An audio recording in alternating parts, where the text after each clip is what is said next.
O programa está oficialmente aberto. Hoje, dia 5 de junho de 2026. Você está no canal Cuesta Verde, jornalismo de verdade.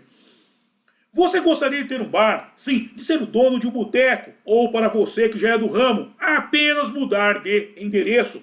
Talvez adquirir mais um estabelecimento gastronômico para o seu império? Bem, o Naldo's Bar está à venda. Sim, o meu amigo Naldo quer se aposentar e, por isso, está vendendo o seu bar.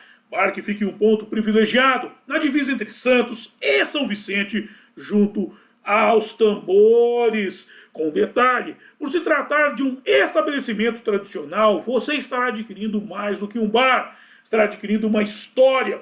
Logo, entre em contato com o Cuesta que eu faço o meio de campo entre você e o Naldo, ou vá diretamente lá, sendo que o contato do Cuesta e o endereço do Naldo's Bar estão na descrição. Sim, vamos lá porque é sexta.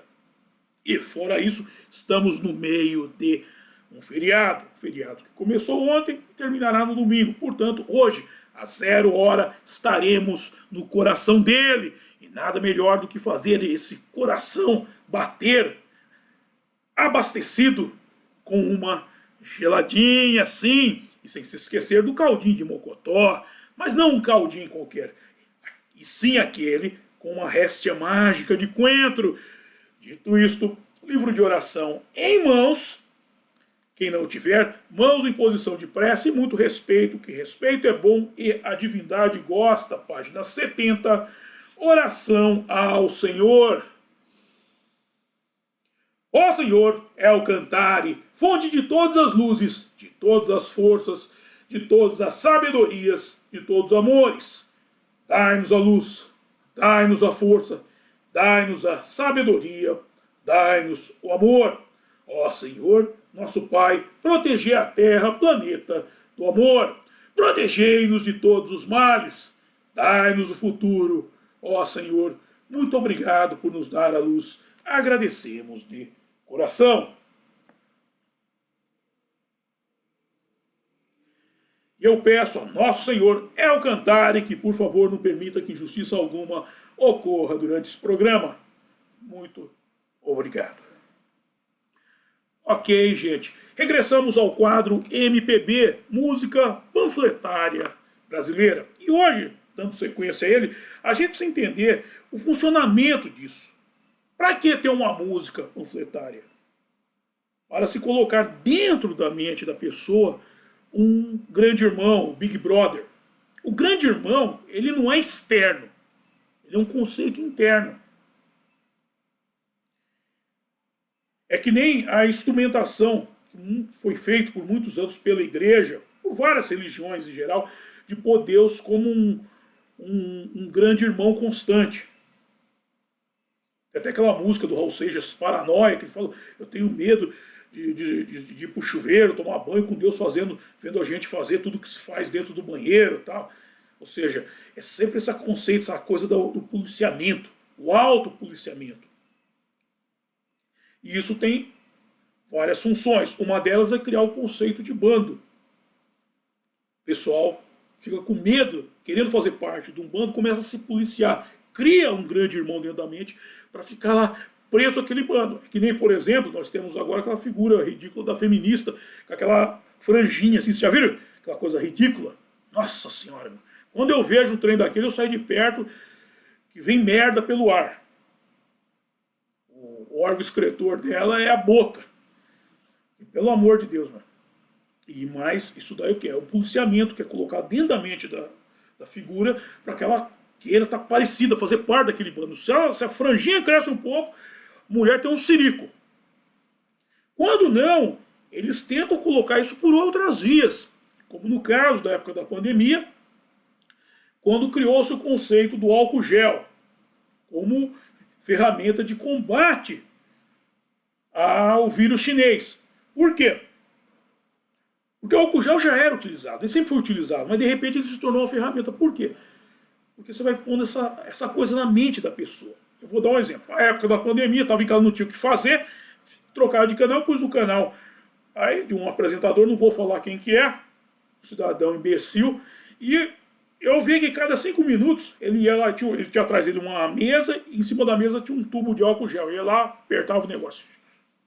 Cada 5 minutos. O álcool gel não se utiliza assim. Você utiliza quando você entra em contato com um agente externo para você se desinfetar. É só quando você está em contato com um agente externo. O agente externo é alguém que não está dentro do seu campo de ação. É simples. Mas por quê? Para ele forçar a pessoa por meio do mimetismo a repetir o gesto. É um adestramento que é feito indiretamente. Aí o cara vê aquele trouxa toda hora. A hora que ele está sozinho, que ele não faz isso, que ele não tem um álcool gel por perto, ele entra em desespero. Parece o Sr. Monk, lembra do Monk? O cara vira um Monk, ele desenvolve tem o que chama o TOC. TOC é transtorno obsessivo compulsivo. Ele desenvolve um TOC sem ter isso. Porque ele foi doutrinado a isso. Quando ele não faz, o bicho pode ter até um ataque cardíaco. Mas isso isso é o que se chama de grande irmão. O grande irmão não é um agente externo, é um agente interno. Ok? Mas vamos ao texto de hoje, conversaremos mais na sequência. Todavia vamos ao livro A Era dos Festivais, de Zusa Homem de Melo, por meio do qual chegamos ao seminário de dramaturgia, o qual tinha a intenção de criar um exército de engenheiros sociais. Atenção agora. Para tal, os ensinando a manipular as ferramentas indutivas que levam o espectador a assimilar um pseudo-conceito de liberdade. Okay? Eles induzem, a ferramenta indutiva. É igual o álcool gel. O cara espremeu aquilo lá, ele acha que ele está salvo. Ai, não sei o quê. Como eu disse ao término do último programa, eles associam qualquer coisa à liberdade, viram sinônimos. Até escravidão. Para tal, como eu falei, os ensinando a manipular as ferramentas indutivas que levam o espectador a assimilar o pseudo-conceito de liberdade. Aqui eles estão tratando do teatro, que eu falei no último programa. E, para que o espectador chegue a esse ponto, ele tem que, no mínimo, supor que essa suposição é uma possibilidade. Ok? Pode ser qualquer coisa. Do álcool gel, a franja, o que você quiser. Associou isso à liberdade, a partir do momento que o sujeito supõe que essa suposição é uma possibilidade, ali está ferrado. Como exemplo, em 2022, lançado foi o filme Megan, sob a direção de Gerald Johnstone, uma película em que a inventora Gemma, vivida por Alison Williams, cria Megan, um robô que tem a função de cuidar da sua sobrinha, Candy, que foi interpretada por Violet McGraw, e, por conta disso, se torna um produto viável, uma babá brinquedo robô. Nota, o filme é uma espécie de brinquedo assassino high-tech.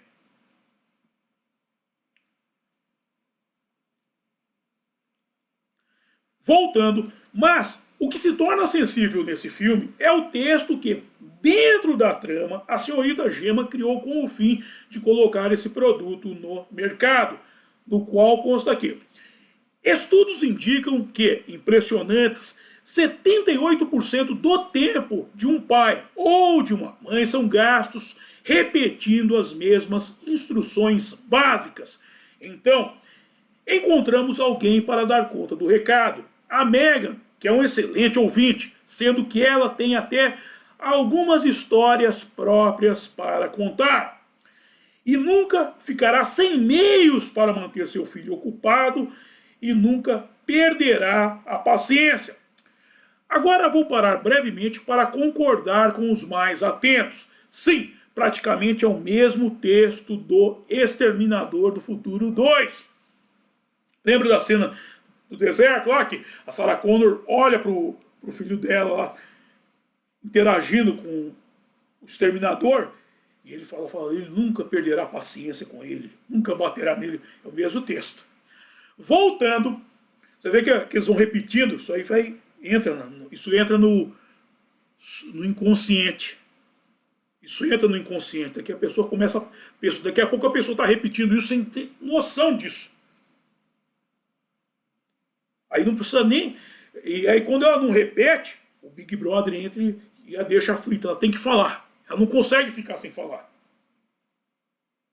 É igual, por exemplo, só cortando rápido, Eu assistia, passava a assistir entrevistas com a Marília Gabriela. Passava no SBT, programa depois do Silvio Santos, a gente assistia, e a mulher não aguentava. Todo o programa ela tinha que perguntar para alguém se a pessoa procurava um analista. A concepção dela, de maluca dela, todo mundo é tão doido quanto ela. Todo mundo precisa do analista. Ela perguntava do analista. Não consegue ficar sem perguntar do analista. Um dia foi aquele tal do Padilha também lá, do Tropa de Elite lá. Ele veio falar nos Estados Unidos lá que, da Casa Grande, que quis fazer uma análise falando que no Brasil tem a Casa Grande e a Senzala. Nos Estados Unidos, ela não aguentou. Ela tinha que atacar a cultura americana. Não, mas os empregados são tudo brasileiro. A pessoa não aguenta. Isso é o Big Brother, um grande irmão dentro da cabeça da pessoa falando. Você pensa que ela é uma pessoa inteligente, mas não. Ela é só uma repetidora de slogans. Uma repetidora de conceitos, quando não slogans.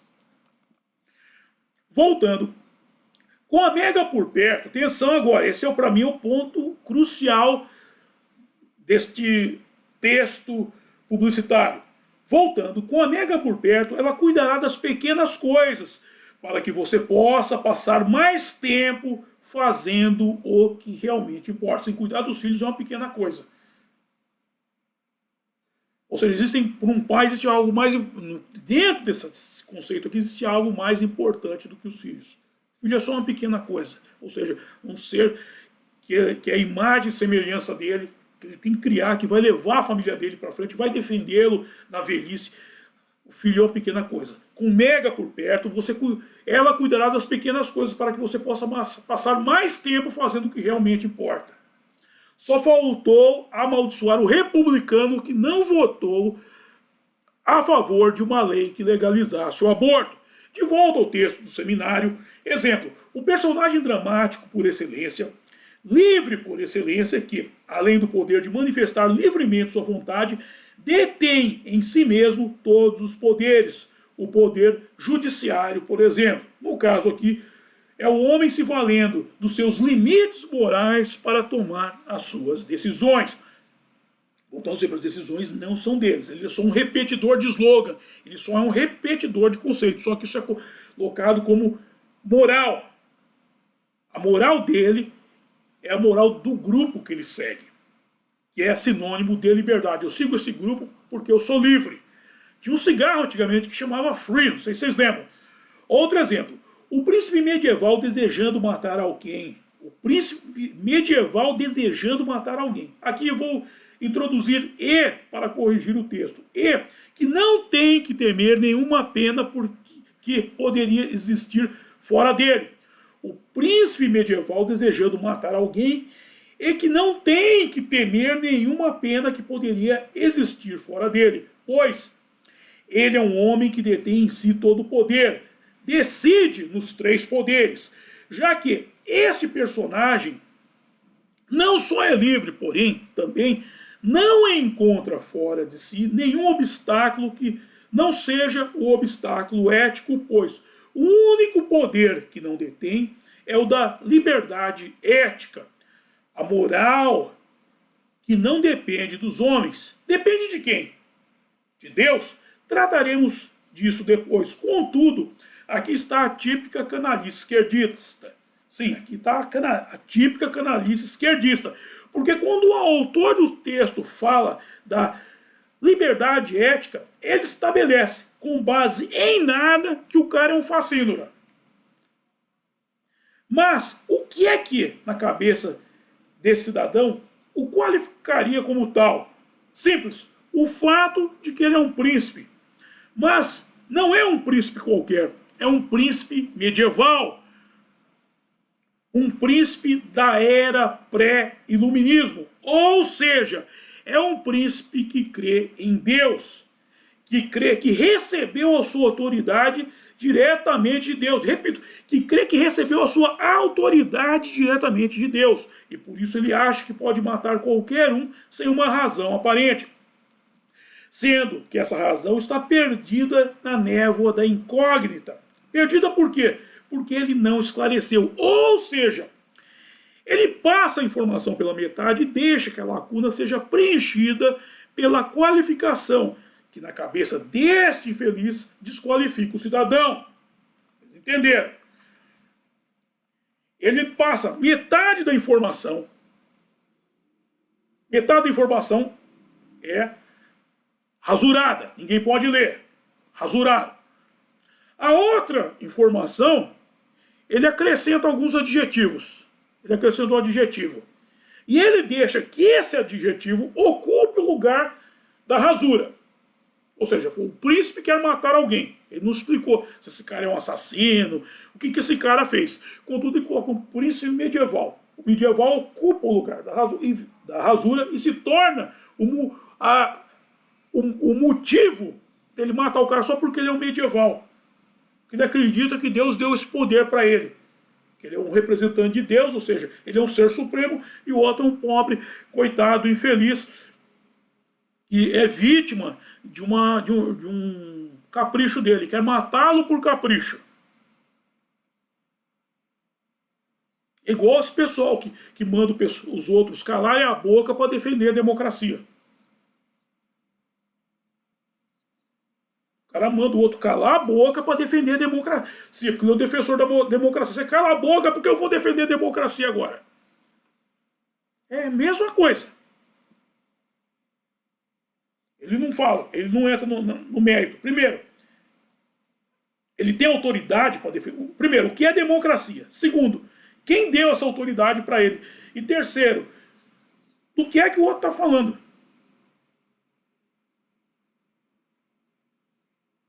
E aí você vê, pergunta, quem deu essa autoridade para ele?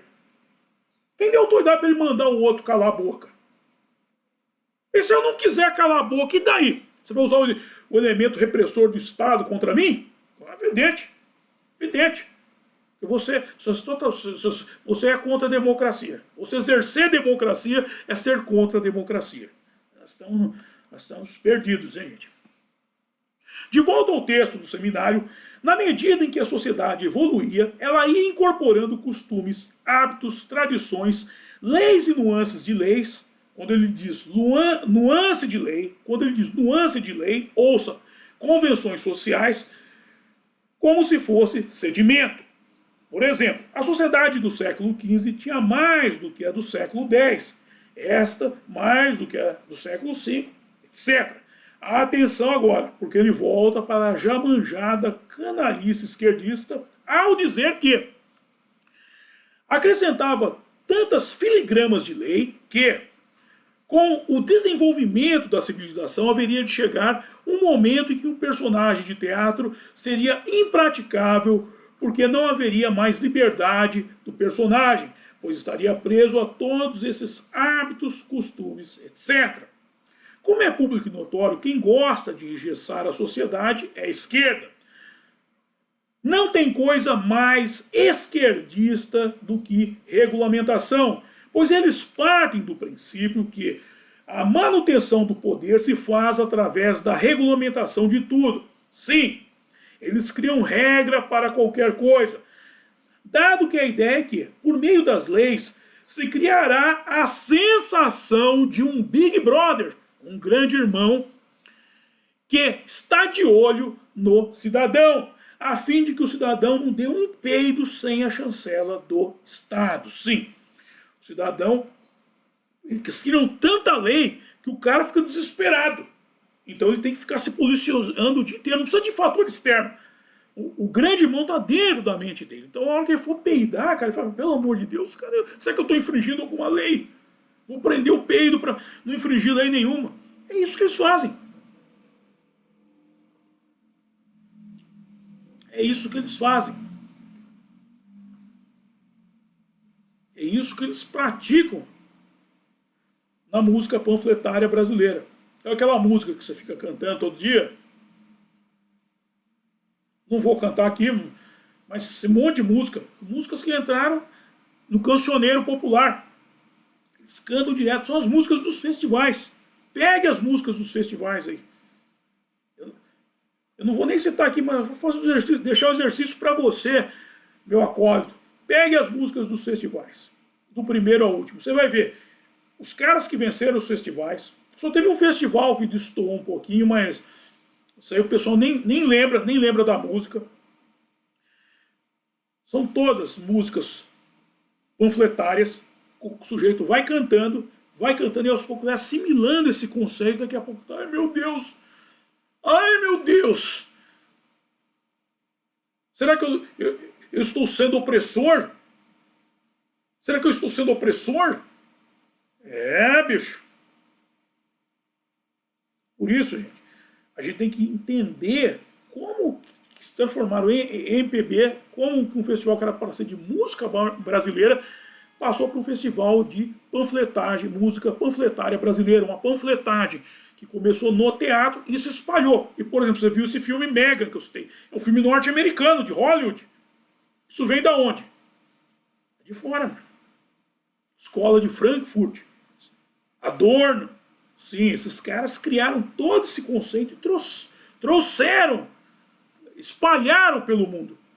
E trouxeram para o Brasil, não diretamente de lá, mas como eu mostrei para vocês, por meio do teatro europeu. Primeiro eles foram para os Estados Unidos, espalharam isso para a Europa e depois isso foi se espalhando pelo mundo e chegou por aqui pelo meio do teatro, pelas peças que eu já venho apresentando para vocês desde o primeiro programa da série.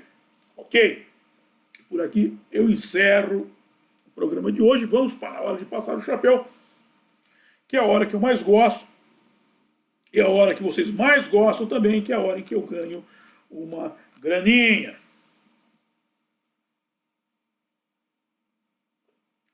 Atenção, vamos para a arrecadação de fundos por via direta e via indireta. Por via indireta, a começar pelos meus livros aqui, por este, A Máquina da Verdade, ó, nesse livro Menino Veste Azul e Menina Veste Rosa. Pode dar para molecada que aqui não tem doutrinação esquerdista. É um livro anti-canalha. Sim, o canalha pega isso daí, ele tem...